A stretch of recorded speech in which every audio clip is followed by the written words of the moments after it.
أعوذ بالله من الشيطان الرجيم بسم الله الرحمن الرحيم ما المسيح ابن مريم إلا رسول قد خلت من قبله الرسل وأمه صديقة كانا يأكلان الطعام انظر كيف نبين لهم الآيات ثم انظر أنا ينفقون صدق الله العظيم።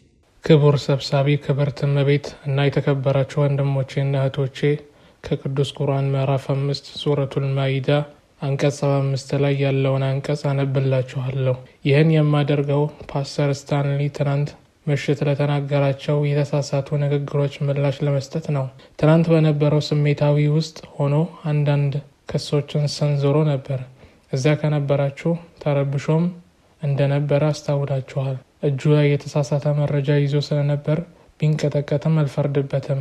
በዚያ ስሜት ውስጥ ሆኖ ስለ ነቢዩ ሙሐመድ ሰለላሁ ዐለይሂ ወሰለም ሲናገር ሙሐመድ የኢየሱስን የእግዚአብሔር ልጅነት አስተባብሏል። የኢየሱስን መሞትና ትንሣኤ አስተባብሏል። የኢየሱስን መሲሕነት ወይም ክርስቶስነትን አስተባብሏል ብሏል። እኔም አይደለም እላለሁ። ይህን ያለው በስሜት ተገፋፍቶ ነው እንጂ ከእውነት የራቀ ነው። ምክንያቱም በንግግር ወቅቴ ለታዳሚው ስገልጽ እንደነበረው እኛ ሙስሊሞች በኢየሱስ እናምናለን። ኢየሱስ ከታላላቅ የአላህ መልእክተኞች አንዱ መሆኑን እናምናለን። ያለ አባት በተአምር መወለዱን እናምናለን። እርሱ መሲሕ ወይንም ክርስቶስ መሆኑን እናምናለን። በአላህ ፍቃድ እውር ሆነው የተወለዱትን እንደሚፈውስ እናምናለን። እኔ ኢየሱስ መሲሕ ነው ብዬ በግልጽ ተናግሬያለሁ። ሙሐመድ ግን መሲሕ ነው አላልኩም። ኢየሱስ መሲሕ ነው ያልኩት። እርሱ ግን አይ ሙሐመድ ይህን ይክዳል ይላል።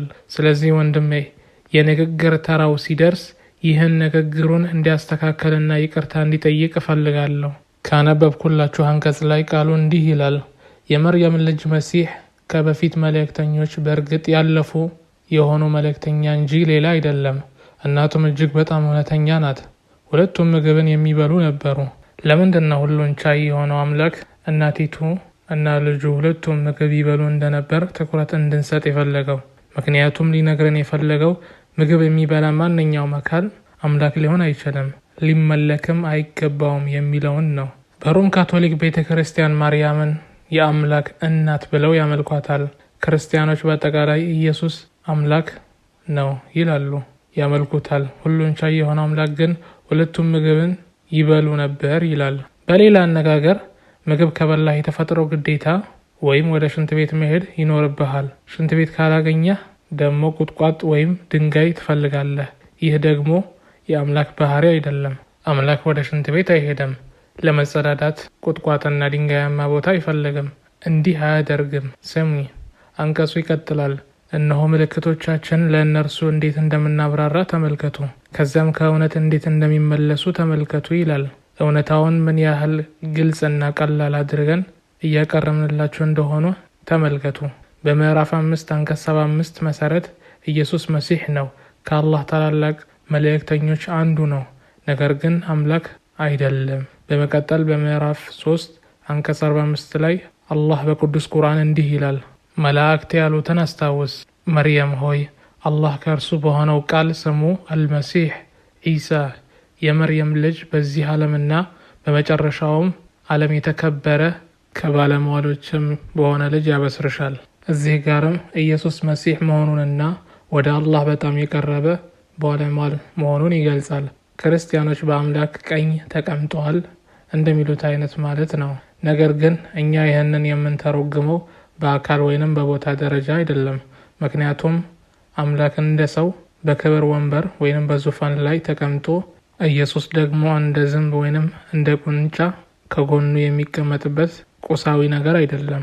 ለምሳሌ መስራቃውያን እገሌ ቀኝ እጄ ነው ሲሉ የክብርና የደረጃ መገለጫ ነው። ቀኝ እጄ ነው ሲባል ከፊትህ፣ ከኋላህ ወይም ከጎንህ ሊሆን ይችላል። ነገር ግን የቦታው አስፈላጊነትና ታማኝነቱን ለመግለጽ ነው። ስለዚህ ኢየሱስ መሲሕ መሆኑንና ወደ አላህ በጣም የቀረበ መሆኑን እንቀበላለን። ይሄ እኔ የጠቀስኩት ቁርአን ነው። በማንኛውም ጊዜ የራሳችሁን ቁርአን ማረጋገጥ ትችላላችሁ። እኔ ግን በዓለም ዙሪያ ባሉ ስብሰባዎቼ ወይንም ንግግሮቼ ሁሉ ለተማሩ የክርስትና ወንድሞቼና እህቶቼ ጥሪ አቀርባለሁ። እንዲሁም እላለሁ፣ ወንድሞቼና እህቶቼ ሆይ አንድ ውለታ ዋሉልኝ። ኢየሱስ አምላክ ከሆነ በማንኛውም የመጽሐፍ ቅዱስ ትርጉም ውስጥ ኢየሱስ ራሱ እኔ አምላክ ነኝ ወይም አምልኩኝ ያለበትን አንድ ጥቅስ ብቻ አሳዩኝ። ዛሬ ምሽት እንኳን ፓስተር ስታንሊ መጽሐፍ ቅዱስን ገልጦ ዮሐንስን 1:1 አንብብ ሊለኝ ይችላል። እሺ ምን ይላል? በዛ ጥቅስ ላይ በኢየሱስ አንደበት እኔ አምላክ ነኝ አምልኩኝ የሚል ቃል አለ? የለም። የሚለው በመጀመሪያ ቃል ነበር፣ ቃልም በእግዚአብሔር ዘንድ ነበር፣ ቃልም እግዚአብሔር ነበር ነው። የክርስትና ሊቃውንትን ጠይቁ።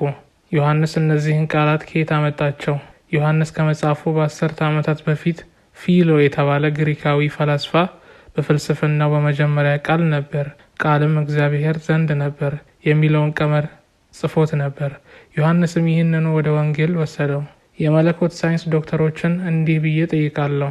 በመጀመሪያ ቃል ነበር፣ ቃልም በእግዚአብሔር ዘንድ ነበር በሚለው ላይ እግዚአብሔር ለሚለው ቃል የግሪኩ ቃል ምንድን ነው?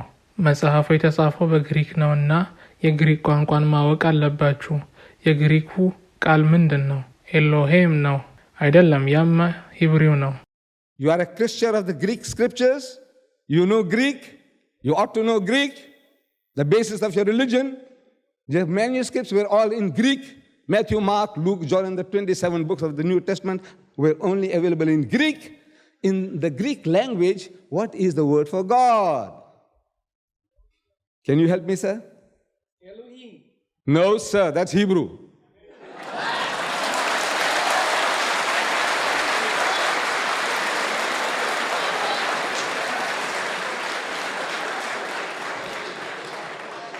እባካችሁ አታጨብጭቡ። ፓስተሩ በጨብጨባችሁ ምክንያት ተናዶ ስሜቱን እንዳያጣ ሰላማዊና ጸጥ ያለ ውይይት ነው የምንፈልገው። ቃሉ በግሪክ ቲዮስ ነው። በመጀመሪያ አረፍተ ነገር ላይ ያለው ሆቲዮስ ሲሆን ትርጉሙም የአምላክ ወይም ዘጋድ ማለት ነው። በምዕራባውያን ስርዓት መጠሪያ ስም ፕሮፐር ናውን ሲሆን በትልቁ ጂ ካፒታል ይጻፋል። በዕብሪው በግሪክም ሆነ በአረብኛ ትልቅና ትንሽ ፊደል የሚባል ነገር የለም። ነገር ግን በምዕራባውያን ትርጉም የአምላክ ወይንም ዘጋድ ለሚለው በትልቅ ጂ ተተርጉሟል። ያ ተቀባይነት አለው። ሁለተኛው ቃልም እግዚአብሔር ነበር የሚለው ላይ ያለው አምላክ የሚለው የግሪክ ቃል ግን ቶንቲዮስ ነው። በግሪክ ቶነስ ማለት አምላክ ወይም ኤጋድ ማለት ነው። በእናንተ የቋንቋ ስርዓት ደግሞ አምላክ ወይንም ኤጋድ የሚለው ቃል በትንሽ ጂ ስሞል ሌተር መጻፍ አለበት። ምክንያቱም መጠሪያ ስም ወይም ፕሮፐር ናውን ስላልሆነ። ስለዚህ ለምን እዚህ ጋር እንደገና በትልቅ ጂ ካፒታል አልጻፋችሁትም? እስቲ አስረዱኝ። ለመጀመሪያ ጊዜ በትልቅ ጂ ካፒታል መጠቀማችሁ ትክክልና ተቀባይ አለው። ለሁለተኛው ግን በትንሽ ጂ ወይም ስሞል ሌተር መሆን ነበረበት። ለምን እንደገና በትልቅ ጂ ጻፋችሁት? ይህን ያደረጋችሁት ይህ አካል ሁሉን ቻይ አምላክ ነው የሚል የተለየ ትርጉም ለመፍጠር ነው። አምላክ ወይም ኤጋድ ማለት መለኮታዊ እንደማለት ነው። ለምሳሌ በቆሮንቲዮስ መጽሐፍ ላይ የዚህ ዓለም አምላክ ሰይጣን ነው የሚል ታነባላችሁ። በግሪክ ሆቲዮስ ነው የሚለው። እናንተ ግን በትንሽ ጂ ጻፋችሁት። ለምን እንደሆነ ማወቅ ፈልጋለሁ። እንደ እናንተ የትርጉም ስርዓት ከሆነ ለሰይጣንም በትልቅ ጂ መጻፍ ነበረባችሁ። ነገር ግን እናንተ በእነዚህ ጥንታዊ ጽሑፎች እንደፈለጋችሁ ተተረጉማላችሁ። ደግሞም በብሉይ ኪዳን ሁሉን ቻይ አምላክ ለሙሴ ሲናገር እነሆ ለፈርዖን አምላክ አደረጉ ይለዋል። ያም ኤሎሃም ነው። እኔ ግን ማወቅ የምፈልገው ለሙሴ ለምን በትንሽ ጂ ጋድ የሚለው ቃል ስሞል ሌተር አደረጋችሁት? ለሰይጣን በትንሽ ጂ ስሞል ሌተር ሊሰጠው ሲገባ በትልቅ ሰጣችሁት። ለሙሴ በትልቅ ሊሰጠው ሲገባ በትንሽ ሰጣችሁት። ይህን ትልቅና ትንሽ ጂ ወይንም ጋድ ከየት አመጣችሁት? በዕብሪው ሆነ በግሪክ የለም። ይህ እናንተ እንደምታምኑ የምትፈልጉት እና ሰዎች እንዲያምኑላችሁ የምትፈልጉት ነገር ነው እንጂ ታማኝ ትርጉም አይደለም። ስለዚህ እንደገና ላለው እነዚህ የኢየሱስ ቃላት አይደሉም። ኢየሱስ ምን አለ? እኔ ራሱን ጠቅሼ ልንገራችሁ። አባቴ ከኔ ይበልጣል አለ። ደግሞም አባቴ ከሁሉ ይበልጣል አለ። ቀጥሎም እኔ ከራሴ ምንም ላደርግ አይቻለኝም አለ። ይህን ጥቅስ ነው የማቀርብላችሁ። እናንተ የምትጠቅሱት ግን የዕብራውያን፣ የፊልጵስዩስ እና የመሳሰሉትን ነው። እነዚህ የማን ቃላት ናቸው? የፊልጵስዩስ፣ የጋላትያ፣ የቆሮንቶስ፣ የተሰሎንቄ እነዚህ ማን ናቸው? የኢየሱስ ናቸው? አይደሉም፣ የጳውሎስ ናቸው። እኔ ማወቅ የምፈልገው ጌታዬ ስለ ኢየሱስ የተናገረውን ነው። እወደዋለሁ፣ አከብረዋለሁ፣ አደንቀዋለሁ፣ እርሱን መከተል እፈልጋለሁ። ግን እርሱ የተናገረውን ማወቅ እፈልጋለሁ። የእርሱን ቃላት ስጡኝ እንጂ ሌላ ሰው እንዲህ ማለት ፈልጎ ነው ወይም ይህንን ያመላክታል ብሎ ያሰበውን አይደለም። ሃይማኖቴና የነፍስ ድነት በሰዎች ተረጓሜ ላይ አይመሰረትም። በእናንተም በእኔ ላይም በማንም ሰው ላይም። ጌታዬ ስለ ኢየሱስ ምን አለ የሚለውን ማወቅ እፈልጋለሁ። እርሱም የምትሰሙት ቃል የኔ አይደለም የላከኝ አባት ነው እንጂ አለ። ምን ማለትና ምን መናገር እንዳለብኝ አባቴ አዞኛል። አባቴ እንደነገረኝ እናገራለሁ አለ። ስለዚህ እርሱ የተናገረው እውነት ነው። ምናልባት እናንተ ነገሮችን በተለየ መንገድ ትረዱ ይሆናል። እኔ ግን በእርሱ ቃል ለመመራት ዝግጁ ነኝ፣ አንገቴንም ለመስጠት ዝግጁ ነኝ። ነገር ግን ኢየሱስ እኔ አምላክ ነኝ ወይም አምልኩኝ ማለቱን የሚያሳይ ማስረጃ አምጡ። ተመልከቱ። በሚቀጥሉት 10 ደቂቃዎች ውስጥ ፓስተሩ የሚናገረውን በደንብ ተከታተሉ። እኔ የምናገረው በቀላል እንግሊዝኛ ነው። ኢየሱስ እኔ አምላክ ነኝ ወይም አምልኩኝ ያለበትን ጥቅስ እንዲያሳየኝ እፈልጋለሁ። ይህን ጥቅስ መቼም አታገኙትም። ለዚህም ነው አንገቴን ለመስጠት ዝግጁ ነኝ የምላችሁ።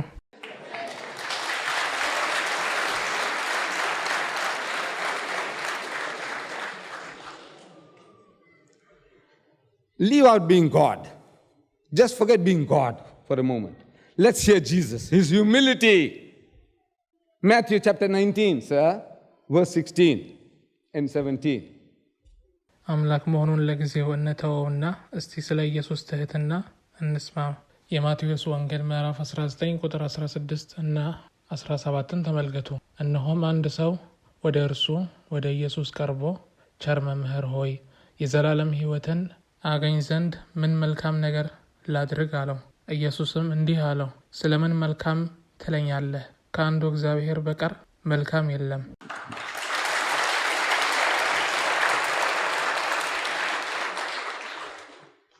ይህ መልካምነትንና ቸርነትን ባህሪ ለምሳሌ እኔ ጥሩ ፓስተር ብሎት እርሶ በትህትና እኔ አይ ያን ያህል ጥሩ ሰው አይደለሁም፣ ብዙ ድክመቶች አሉብኝ ሊሉ ይችላሉ።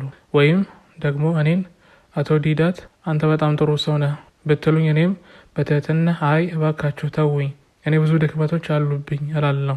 እኛ በትህትና እንዲህ እናደርጋለን። ነገር ግን ኢየሱስ አምላክ ቢሆን ኖሮ እንዲህ ማለቱ ግብዝነት ይሆን ነበር። አምላክ መልካም ነው። ስለዚህ አምላክ ቢሆን ኖሮ ያልከውን ተቀብያለሁ ማለት ነበረበት። ነገር ግን እንደ ሰው ለምን መልካም ወይንም ቸር ትለኛለህ? እውነተኛው መልካም ያለው አምላክ ዘንድ ነው የማለት መብት አለው። ስለዚህ በራሱ ቃላት ማንኛውም አይነት የአምላክነት ባህሪ ውድቅ እያደረገ መሆኑን ማየት እንችላለን።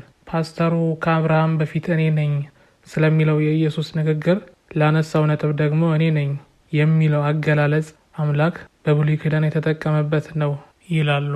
ሙሴ አምላክን ሰዎቹ ማን ላከህ ቢሉኝ ምን ልበላቸው? ስምህ ማን ነው ብሎ በጠየቀው ጊዜ አምላክ እንዲህ አለው፣ ኢየህ አይሸር ኢየህ። ትርጉሙም እኔ የሆንኩት እኔ ነኝ ማለት ነው። በቃ ጊዜ አታጥፉ፣ ስሜንና ማዕረጌን ለማወቅ አትድከሙ፣ እኔ ነኝ እንደማለት ነው። እኔ ዲዳት ነኝ። ፕሮፌሰር ብትሉኝም ባትሉኝም እኔ ያው እኔ ነኝ። የሚጠቅማችሁ ከሆነ ንግግሬን ስሙ፣ ካልሆነ ደግሞ ተዉት እንደማለት ነው። አይሁዶቹ ኢየሱስን በቆሰቆሱት ጊዜ እንዲህ አላቸው፣ ይህን ቤተ መቅደስ አፍርሱት፣ እኔም በ3 ቀን ውስጥ እሰራዋለሁ። አይሁዶቹም ይህ ቤተ መቅደስ ለመገንባት 46 ዓመታት ወስዷል፣ አንተን እንዴት በ3 ቀን ትሰራዋለህ አሉት። ጸሐፊው ግን ስለ ሰውነቱ ቤተ መቅደስ ይናገር እንደነበረ እነርሱ አልተረዱም ነበር ይላል። ኢየሱስ ግን ግልጽ አላደረገላቸውም። በአይሁዶችም አእምሮ ውስጥ ግራ መጋባትን ትቶ ሄደ። ስለ ራሱ እየተናገረ ከሆነ ለሰዎች ማስረዳት ነበረበት። እነርሱ ግን ስለ ኢየሩሳሌም ቤተ መቅደስ እያወራ መስሏቸው ነበር። በመቀጠልም አንተ ገና የ30 ዓመት ወጣት ሆነ ስለ አብርሃም ታውቃለህ አሉት። እርሱም ከአብርሃም በፊት እኔ ነኝ አላቸው። እርሱ ከአብርሃም በፊት ነበር ካልን እንዴት እንደነበረ ማወቅ እንፈልጋለን። ምክንያቱም እናንተ ራሳችሁ እንደምትነግሩን ኢየሱስ ክርስቶስ የተወለደው ከ1991 ዓመታት በፊት ነው። ከ1991 ዓመታት በፊት በአንዲት አይሁዳዊት ልጃገረድ አማካኝነት በበረት ውስጥ ተወለደ። ከዚያ በፊት በዚህ ምድር ላይ አልነበረም። ታዲያ የት ነበር? ከአባት ጋር? በምን አይነት መልክ? ይህ የ30 ዓመት ወጣት ከአምላክ ጋር ነበር ካልን አምላክ ወደ ዘር ቀይሮ በእናቱ ማህፀን ውስጥ አኖረው ማለት ነው። እናቱም ለ9 ወራት ተሸክመው በበረት ውስጥ ወለደችው። እናንተ የኢየሱስ አረዳድ እንዲህ ነው።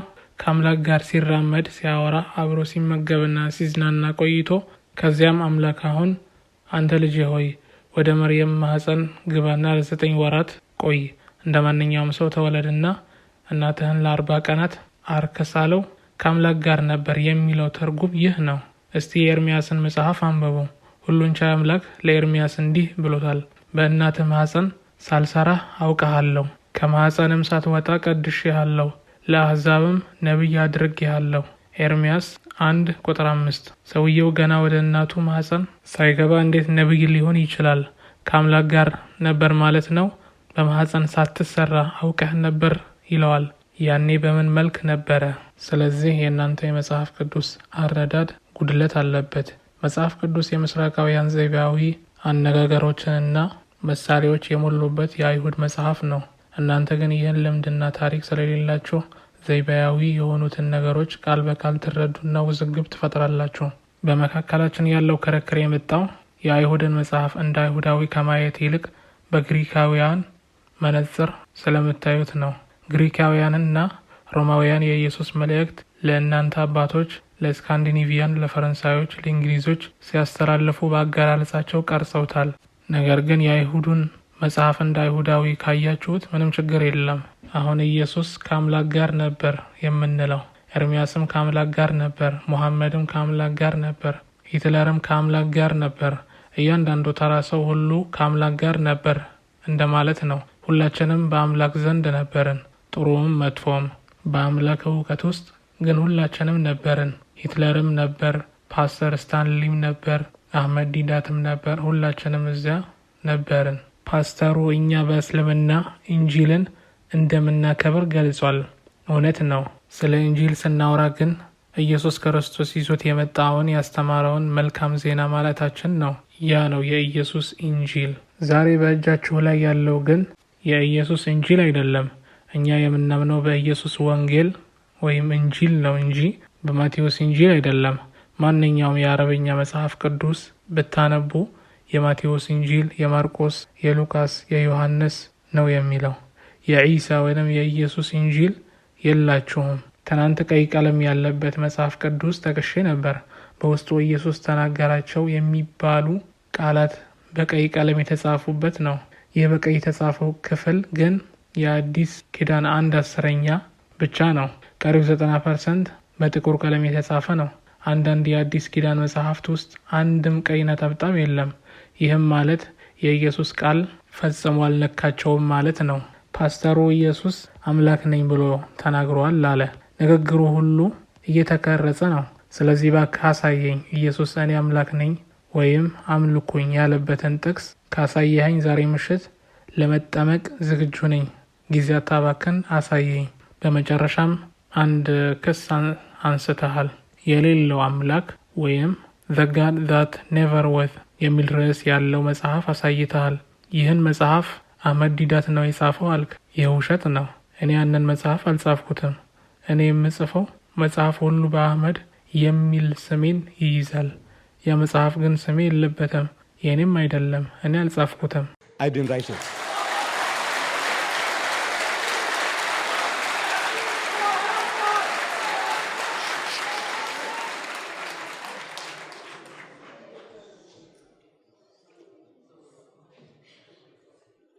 አሁን ስለ ኢየሱስ የሚነገሩ አንዳንድ ነገሮች አሉ። ይህ መጽሐፍ ቅዱስ ፓስተሩና ክርስቲያኖች እንደሚያምኑት ከሆነ የእግዚአብሔር እውነተኛ ቃል ነው። በመንፈስ ቅዱስ መሪነት የተጻፈ ነው። ክርስቲያኖች ደግሞ በአብ በወልድና በመንፈስ ቅዱስ ያምናል። አብ አምላክ ነው፣ ወልድ አምላክ ነው፣ መንፈስ ቅዱስም አምላክም ነው ብላችሁ ታምናላችሁ። መንፈስ ቅዱስ አምላክ ከሆነና መጽሐፉን የጻፈው እርሱ ከሆነ ይህ አምላክ የተባለው ኢየሱስ ስለ ቀኑ፣ ስለ መጨረሻው ሰዓት አያውቅም ነበር። እንደ መንፈስ ቅዱስ ምስክርነት ከሆነ አንዱ አምላክ ሌላኛውን አምላክ ሊያውቀው ይገባ ነበር፣ ምክንያቱም ክርስቲያኖች እኩልና ዘላለማዊ ናቸው ይላሉና። ነገር ግን መንፈስ ቅዱስ በማርቆስ ወንጌል 13 ቁጥር 32 ላይ እንዲህ ብሎ እንዲጻፍ መርቷል። ስለዚያች ቀንና ስለዚያች ሰዓት ግን ከአባት በቀር የሰማይ መላእክትም ቢሆን ወልድም ቢሆን የሚያውቅ የለም። ስለ ትንሣኤ ቀን፣ ስለ ፍርድ ቀን የሚያውቀው አባቴ ብቻ ነው። እኔም ብሆን መላእክት አናውቅም ይላል። እውቀት የሌለው አምላክ እንዴት ያለ አምላክ ነው? አምላክ እኮ ሁሉን አዋቂ ነው። ምስጢራዊ ሀሳቦችንን፣ ስሜታችንን፣ ፍላጎታችንን ሁሉ ያውቃል። ነገር ግን መንፈስ ቅዱስ በማርቆስ በኩል ኢየሱስ ስለ መጨረሻው ቀን ምንም አያውቅም ብሎ እየመሰከረ ነው። በመቀጠልም ይሄ አምላክ የተባለው ኢየሱስ እንደ ማንኛውም ሰው በነገር ሁሉ ተፈትነዋል። በዕብራውያን 4 ቁጥር 15 ላይ በነገር ሁሉ እንደኛ የተፈተነ ነው ይላል። እንደኛ ድክመት ነበረው ማለት ነው። አምላክ እንዴት በማንም ሊፈተን የሚችል ድክመት ይኖረዋል? ያው መንፈስ ቅዱስ በያዕቆብ 1 ቁጥር 13 ላይ ደግሞ እግዚአብሔር በክፉ አይፈተንም ብሎ እንዲጻፍ አድርጓል። እግዚአብሔር አይፈተንም፣ ማንንም ደግሞ አይፈተንም ይላል። ነገር ግን ሰይጣን ኢየሱስን ለ40 ቀናት እንደፈተነው እናነባለን። መንፈስ ወደ በረሃ ወሰደውና ሰይጣን ለ40 ቀናት ሲቀልድበትና ሲፈተነው ከረመ። ሰይጣን ከአምላክ ላይ ለ40 ቀናት ይቀልድበታል። ይህ የአምላክ ባህሪ አይደለም። ደግሞም ኢየሱስ በልምምድ ተምሯል ይላል። ብልህ ሰው ከራሱ ልምድ ይማራል፣ ይበልጥ ብልህ ደግሞ ከሌሎች ስህተት ይማራል ይባላል። ኢየሱስ ግን በዕብራውያን 5 ቁጥር 8 መሰረት ከተቀበለው መከራ መታዘዝን ተማረ ይላል። ስህተት ሲሰራና መከራ ሲቀበል እያየ ነው የተማረው። ይህ የአምላክ ባህሪ አይደለም። አምላክ ስለ ወቅት አያውቅም ነበር። በማግስቱ ከቢታንያ ሲወጣ ኢየሱስ ተራበ። እስቲ አስቡት፣ የሚራብ አምላክ።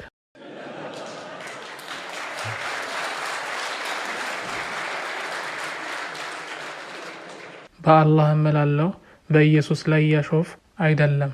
ነገር ግን እነዚህ የአምላክ ባህሪያት ናቸው ስትሉ አምላክ እንደማይራብ ላሳስባችሁ ፈልጋለሁ። እርሱ ይመግባችኋል እንጂ አይመገብም። የተጠበሰ ዓሳና የማር ወለል የእርሱ ምግብ አይደሉም። ኢየሱስ ተራበ። በሩቁም ቅጠል ያላት የበለስ ዛፍ አይቶ ፍሬ ፍለጋ ወደ እርሷ ሄደ። ነገር ግን የበለስ ወራት ስላልነበር ከቅጠል በቀር ምንም አላገኘባትም። እዚህ ስዊድን ውስጥ በክረምት ወራት መጥቼ ፕላምብ ፍሬ እፈልጋለሁ ብል አቶ ዲዳት አሁን እኮ ክረምት ነው፣ በጋ ላይ ነው የሚያፈራው ትሉኛላችሁ። እኔ ይህንን ስህተት ልሰራ እችላለሁ፣ እናንተም ልትሰሩ ትችላላችሁ። ነገር ግን ሁሉን ቻይ አምላክ የትኛው ወቅት የፍሬ ወቅት እንደሆነ የትኛው እንዳልሆነ አያውቅም? አምላክ መሆን እንኳ አያስፈልግም። የአገሩን ሁኔታ የሚያውቅ ተራ ሰው እንኳን ወቅቱን ያውቃል። ወቅቱ ካልሆነ ደግሞ ከዛፉ ፍሬ የመጠበቅ ግዴታ የለብህም። ምክንያቱም ያን ዛፍ የፈጠረውና ወቅቱን የወሰነው አባትህ አምላክ ነው። አንተ ግን ስለ ተራብክ ብቻ ወቅቱን ስተህ ዛፉን ትፈልጋለህ። ፍሬ ስላላገኘህበት ደግሞ የአባትህን ሕግ በመከተል ዛፉን ትረግመዋለህ። እንዲህ ያለ ባህሪ ምክንያታዊ አይደለም። አምላክ ቀርቶ ጤነኛ ሰው እንኳን እንዲህ አያደርግም። ጌታዬ ኢየሱስ ወቅቱ ስላልሆነ ብቻ ዛፉን ያጠፋል ብዬ አላምንም ወይም አልቀበልም። ስለዚህ የእግዚአብሔር ቃል ነው ካላችሁኝ አይደለም የሆነ ሰው በስህተት የጻፈው ነው እላለሁ። ኢየሱስ ሁሉን ቻይ አምላክ ከሆነ እንዴት ያለ አቅም የሌለው አምላክ ነው? ኢየሱስ ራሱ የተናገረው እንዲህ ነው፣ እኔ ከራሴ ምንም ላደርግ አይቻለኝም። ዮሐንስ 5 ቁጥር 30 ምንም ማለት ምን ማለት እንደሆነ ታውቃላችሁ? ምንም ማለት ዜሮ ማለት ነው። በራሱ ኃይል ምንም ነገር የማድረግ ስልጣን የለውም። እውነት ነው። በሌላ ጥቅስ ላይ ስልጣን ሁሉ ተሰጠኝ ይላል። ተሰጠኝ ነው ያለው። እኔ ለምሳሌ የእኔን ንብረት እንድትሸጥልኝ የውክልና ስልጣን ብሰጥህ በእኔ ስም መሰረት ትችላለህ። ስለዚህ ስልጣን ተሰጠኝ ሲል ስልጣኑ የእርሱ እንዳልሆነና ከአምላክ እንደተሰጠው እየነገረን ነው። አምላክ ደግሞ የሰጠውን ስልጣን ነጥቆ ለሌላ የመስጠት መብትና ስልጣን አለው።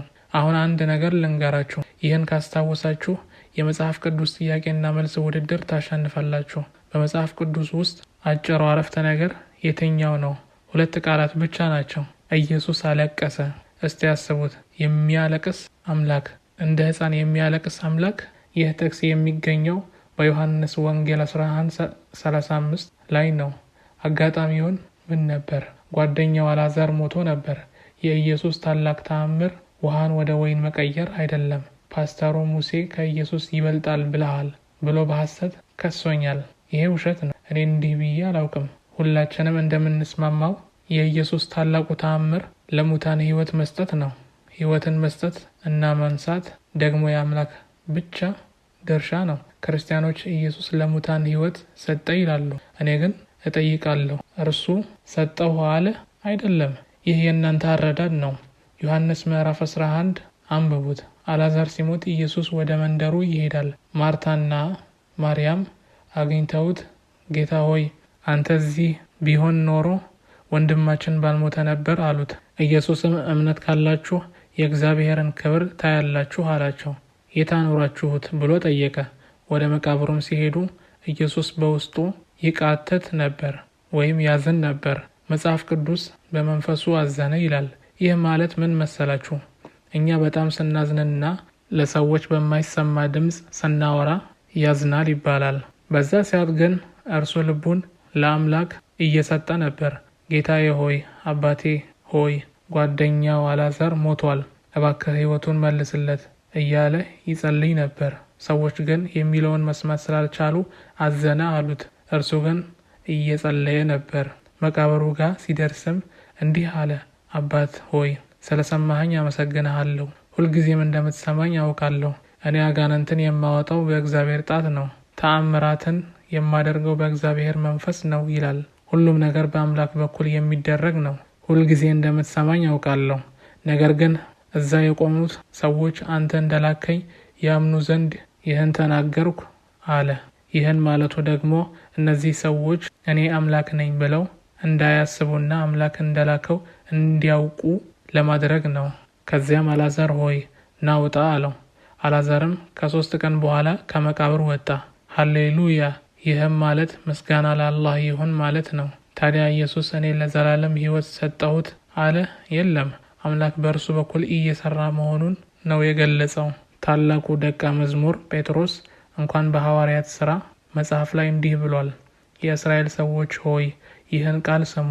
የናዝሬት ኢየሱስ እግዚአብሔር በመካከላችሁ በእርሱ በኩል ባደረገው ተአምራትና በድንቅ በምልክትም ከእግዚአብሔር ዘንድ ለእናንተ የተገለጠ ሰው ነበር። ሐዋርያት ሥራ 2:22 ተአምራቱን ያደረገው ማን ነው? ጴጥሮስ ካልዋሸ በቀር ያደረገው እግዚአብሔር በእርሱ በኩል ነው። ልክ እንደ መብራትና ማጥፊያ ማለት ነው። አንተ መብራትና ማጥፊያውን ስታበራው ወይ ስታጠፋው መብራቱ ወይ ይበራል ወይ ይጠፋል። ነገር ግን ኃይሉን ኤሌክትሪኩ ያመጣኸው አንተ ሳትሆን ከኃይል ማመንጫ የመጣ ነው። በተመሳሳይ ኢየሱስ ይጸልያል፣ ይጠይቃል፣ አምላክ ደግሞ ይሰጠዋል። አምላክ አይተኛም፣ ቁራን ድካምም እንቅልፍም አይዞም ይላል። እናንተ አምላክ የምትሉት ግን በማቴዎስ 8:24 ላይ ተኝቶ ነበር ይላል። የሚተኛ አምላክ በሉቃስ 8:23 ላይ ደግሞ እንቅልፉን ተኛ ይላል። በእንቅልፉ የተረታ አምላክ በማርቆስ 4:38 ላይ ደግሞ በመርከቢቷ ጭራ ተንተርሶ ተኝቶ ነበር ይላል። አምላክ ተንተርሶ ይተኛል? እባካችሁ። እዚህ ጋር ደግሞ የተጠማ አምላክ የሚል ርዕስ አነባለሁ። ኢየሱስ አምላክ ከሆነ እንዴት ተጠማው ይላል። ዮሐንስ 19:28 በአላህ እምላለሁ አምላክ ይጠማል፣ አምላክ ይጠጣል። ይህ የአምላክ ባህሪ ነው። ኢየሱስ በመንገድ ስለደከመ በውሃ ጉድጓድ አጠገብ ተቀመጠ ይላል። ዮሐንስ 4:6 ድካምና ዝለት የአምላክ ባህሪ ነው። ያዘነ አምላክ ሊያዝናናን ሊተክዝ ጀመረ። ማቴዎስ 26:37 ነፍሴ እስከ ሞት ድረስ እጅግ አዘነች አለ። ማቴዎስ 26:38 የሚቃተት አምላክ የሚለውን ደግሞ ቀደም ብለን አይተነዋል። አሁን ደግሞ ስለ ትንቢቶች እንነጋገር። አንዱ ዋና ነጥብ ትንቢቶች ናቸው። ሁሉም ሰው ኢየሱስ በማንኛውም ሰዓት ይመጣል ብሎ ይጠብቃል። ለምሳሌ የይሖዋ ምስክሮችን ተመልከቱ። ቤተ ክርስቲያን፣ ትምህርት ቤት፣ ሆስፒታል ወይም የየቲሞች መርጃ አይገነቡም። በደቡብ አፍሪካ እርሻ ወይም ህንፃ አይገዙም። ምክንያቱም ኢየሱስ አሁን ይመጣል ብለው ሰውን በስሜት ያናውጣሉ። ነገር ግን ይህ ስሜታዊነት ባለፉት 2000 ዓመታት ሲቀጥል ቆይቷል። በማርቆስ 13:26-27 ላይ የሰው ልጅ በታላቅ ኃይልና በክብር በደመና ሲመጣ ያዩታል ይላል። ከዚያም መላእክቱን ልኮ ከምድር ዳር እስከ ሰማይ ዳር የተመረጡትን ይሰበስባል ይላል። እውነት እላችኋለሁ ይህ ሁሉ እስኪሆን ድረስ ይህ ትውልድ አያልፍም። በወቅቱ የነበሩ ሰዎች የተረዱት ልክ እንደተባለው ነው። ደመና ባዩ ቁጥር ኢየሱስ አሁን መጣ እያሉ ይጠብቁ ነበር። ባለፉት 2000 ዓመታት ይህንኑ ሲሸጡ ቆይተዋል። በ1914 ይመጣል አሉ። በ1918 ይመጣል አሉ። ሰዎች ንብረታቸውን ሁሉ ሽጠው፣ እሱ ግን አልመጣም። 2000 ዓመታት አለፉ። ማቴዎስ 10 ቁጥር 23 ላይ ደግሞ በዚህች ከተማ መከራ ቢያሳያችሁ ወደ ሌላይቷ ሽሹ፣ እውነት እላችኋለሁና የሰው ልጅ እስኪመጣ ድረስ የእስራኤልን ከተሞች አትጨርሱም ይላል። እነርሱም ተሰደዱ፣ አላቆሙም። የእስራኤልን ከተሞችም ጨረሱ። 2000 ዓመታት አለፉ። አጥንታቸው በመቃብር ውስጥ በሰበሰ። እርሱ ግን እስካሁን አልመጣም። ነገር ግን ስሜታዊነቱ አሁንም አልለቀቀም። ይህ አይነቱ ስሜታዊነት ሰውን ንብረት እንዲሸጥ፣ ሚስቱን፣ ልጆቹን እንዲፈታና ወደ በረሃ እንዲወጣ ሊያደርገው ይችላል። በአሜሪካ የነበረው ጂም ጆንስ 9/11 ተከታዮች የሳይናይድ መርዝ ያለበት መጠጥ ጠጥተው ራሳቸውን እንዲያጠፉ ያደረገው በዚህ መንገድ ነው። ሰዎች በማንኛውም ደቂቃ ይመጣል በሚል ተስፋ እንዲህ ያሉ ነገሮችን እንዲያደርጉ ይገፋፋሉ። ኢየሱስን አምላክ ነው ስትሉ ነገሩ ሁሉ የማይመስል ይሆናል። እንደ ነቢይነቱ እንወደዋለን፣ እናከብረዋለን። ነገር ግን አምላክ ነው ካላችሁ የአምላክ ባህሪያት ሊኖሩት ይገባል። አምላክ ሰማያትንና ምድርን የፈጠረ ነው። ኢየሱስ እኔ ፈጠርኩ አለ? የለም፣ ጳውሎስ ነው እንዲህ ያለው። ኢየሱስ በዚህ ምድር ላይ ለ33 ዓመታት ሲመላለስ ስራው ምን ነበር? ኢየሱስ በሙያው አናጺ ነበር። ይህ አምላክ በሙያው አናጺ ነበር ማለት ነው። ቀጥሎም ኃይለኛ አምላክ ተብሎ የተገለጠበትን ሁኔታ እንይ። ወደ ቤተ መቅደስ ገብቶ የሚሸጡትንና የሚገዙትን ማባረር ጀመረ። ከጥቂት ገመድም ጅራፍ አበጅቶ ሁሉንም በጎቹንም በሬዎቹንም ጭምር ከመቅደስ አወጣቸው። የለዋጩንም ገንዘብ አፈሰሰ፣ ጠረጴዛዎቹንም ገለበጠ። ወደ ኢየሩሳሌም ከደቀ መዛሙርቱ ጋር ሲጓዝም ትልቅ ድምፅ እያሰሙ ሆሳና ለዳዊት ልጅ፣ ሆሳና ለእስራኤል ንጉሥ እያሉ በመንገድ ላይ አበባ ይበትኑ ነበር። አይሁዶቹም ነገሮች ከቁጥጥር ውጭ እንዳይወጡ ደቀ መዛሙርትህን ዝም አሰኛቸው አሉት። ኢየሱስ ግን እነዚህን ዝም ቢሉ ድንጋዮቹ ይጮሃሉ አላቸው። በዛ ስሜት ውስጥ ሆኖ ለደቀ መዛሙርቱ ምን እንዲያደርጉ እንደሚጠብቁ በምሳሌ እንዲህ ይላቸዋል። ነገር ግን እነዚያን በላያቸው ልነግስ ያልወደዱትን ጠላቶቼን አምጧቸው፣ በፊቴም እረዷቸው። ሉቃስ 19 ቁጥር 27። እናንተ ስለ የዋሁና ስለ ገርነቱ ኢየሱስ ታወራላችሁ። በሌላ በኩል ደግሞ ሙሐመድ እንዲህ አለ፣ በእስልምና ሚስት ቀላል አድርጎ ማምታት ይቻላል እያላችሁ ተራራ ታካልለታላችሁ። ኢየሱስ ግን እኔ እንድነግስባችሁ ካልፈለጋችሁ አንገታቸውን አስቆርጣችኋለሁ እያለ ነው። ደግሞ አምላክ ዘረኛ ሊሆን ይችላል? ፓስተር በሀገሬ ደቡብ አፍሪካ የነበረውን የአፓርታይድ የዘር መድሎ አገዛዝ ሲያወግዝ ነበር። እነዚህ ክርስቲያኖች ለ300 ዓመታት ምን እንዳደረጉብን ታውቃላችሁ?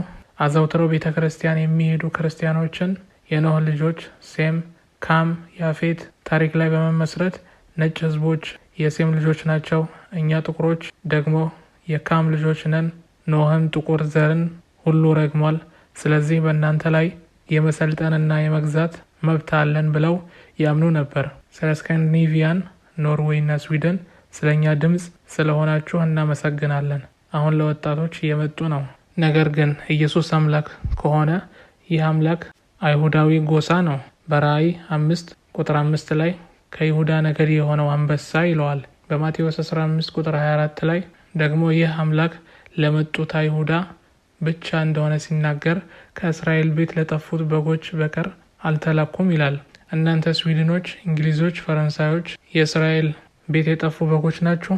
ኢየሱስ ግን የተላኩት ለእነርሱ ብቻ ነው እያለ ነው።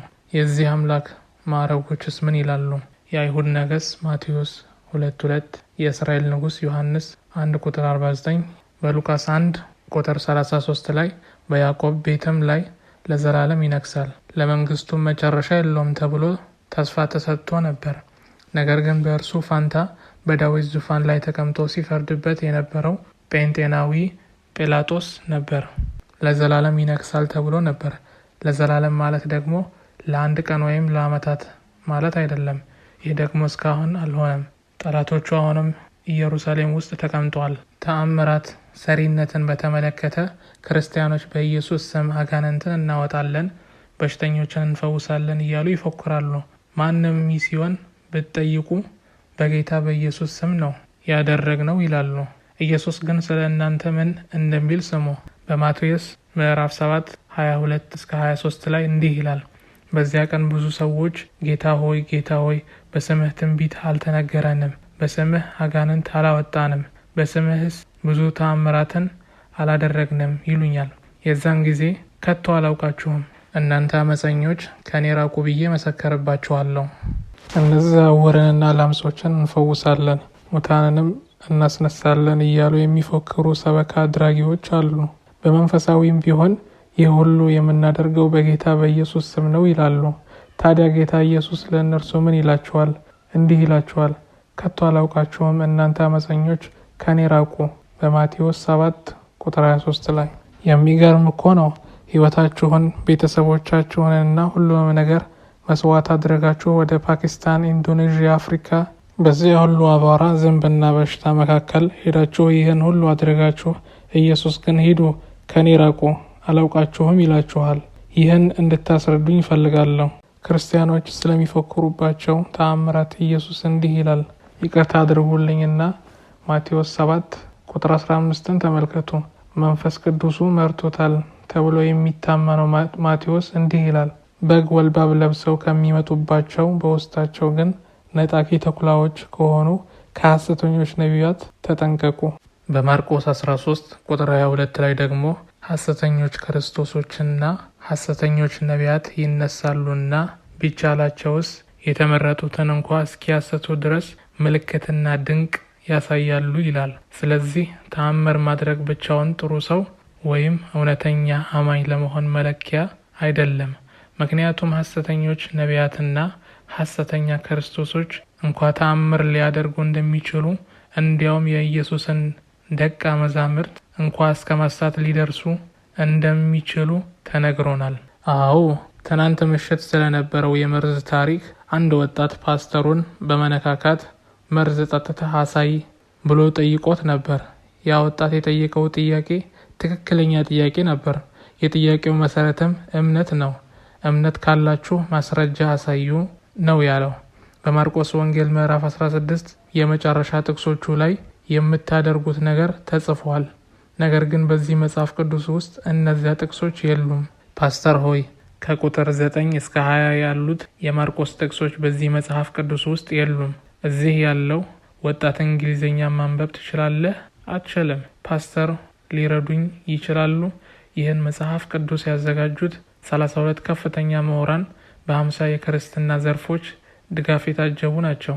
እነርሱም እነዚህ ጥቅሶች በኋላ ላይ የተጨመሩ ፈጠራ ናቸው በሚል አውጥተዋቸዋል። አሁን ባለው ትርጉም ግን መልሰው አስገብተዋቸዋል። ለምን መሰላችሁ? አንዳንድ የቤተ ክርስቲያን ድርጅቶች ስላስፈራራቸው ነው። ልክ አሁን እኛን ለማስፈራራት እንደሚሞከረው ማለት ነው።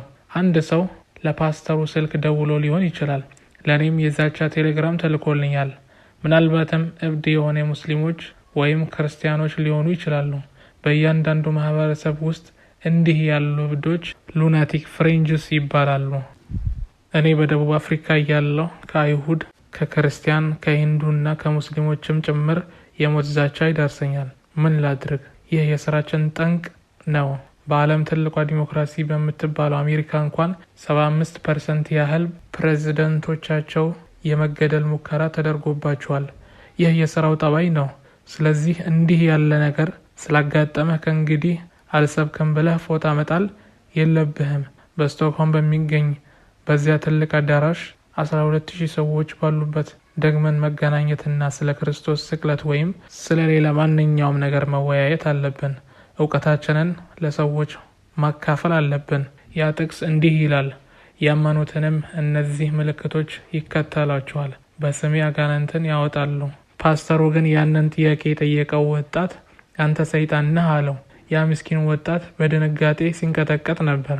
አምላክ ስልጣን ከሰጠውት ያንን ወጣት ከማስፈራራት ይልቅ ሰይጣኑን አውጥቶለት ሊፈውሱት ይገባ ነበር።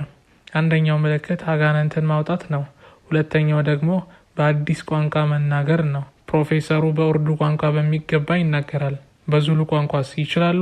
ስለ ቋንቋዎች ስንነጋገር በአዲስ ቋንቋ መናገር ማለት የተለያዩ ቋንቋዎችን መናገር ማለት ነው። ፓስተሩ ለሚናገረው ለእያንዳንዱ አንድ ቋንቋ እኔ ያለምንም መንፈስ ቅዱስ እርዳታ 3 የውጭ ቋንቋዎችን እሰጠዋለሁ። ይህን የማደርገው አምላክ በሰጠኝ የራሴ አእምሮ ኮምፒውተር ነው። እሺ፣ ጥቅሱ ይቀጥላል። እባቦቹን ይይዛሉ ይላል። እዚህ ስካንዲኔቪያ ውስጥ እባብ የት ነው የምትፈልጉት? የሚገድልም ነገር ቢጠጡ አይጎዳቸውም ይላል። እምነት ካላችሁ ስለዚህ ያ ወጣት የፓስተሩን እምነት ለመፈተን ነበር የሞከረው። ፓስተሩ ግን በዚያ ፋንታ ተናደደ።